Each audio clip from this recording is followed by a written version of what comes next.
Nevadans may be using a legal loophole to avoid a smog check. Yeah, well, since the laws they were relaxed on getting classical vehicle license plates, the number of people getting these tags, well, they have now skyrocketed.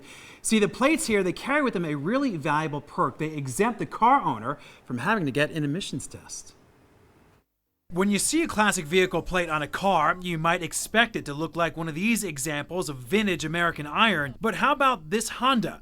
Well, under Nevada law, it qualifies for a classic plate, as does any car 20 years or older. You've seen all kinds of stuff around town. I mean, it's nuts the things you see with that plate on.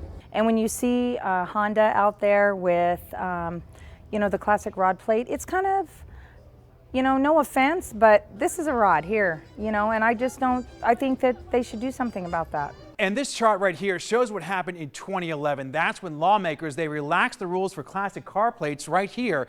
They got rid of the requirement for an initial smog check. And you can see the numbers here of people getting these plates then went through the roof. We're talking about from around 5,000 in 2011 to more than 30,000 here in 2016. All of that adds up to about a 475% increase.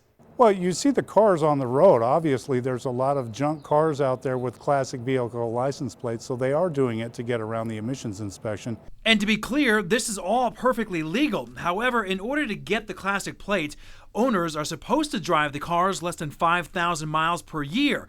But the DMV relies on the honor system. You do have to sign an affidavit once a year and either mail it in or bring it into the DMV, but we don't actually verify the odometer reading. Environmental officials say they haven't seen a direct impact on air quality from these unsmogged vehicles, but certainly older cars tend to pollute more than new ones, so it is a concern. A car that was built in 1990 versus a vehicle that's on the road that was built in 2015, that 1990 vehicle will burn 10 times more pollutants for ozone permitting pollutants than the newer vehicle.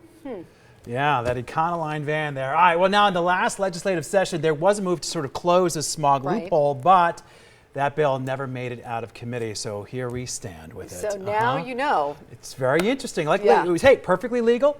People are doing it. Some may be legit, others maybe just, trying to get past trying the to get ahead a system. little Yeah, bit. Hey. a little bit.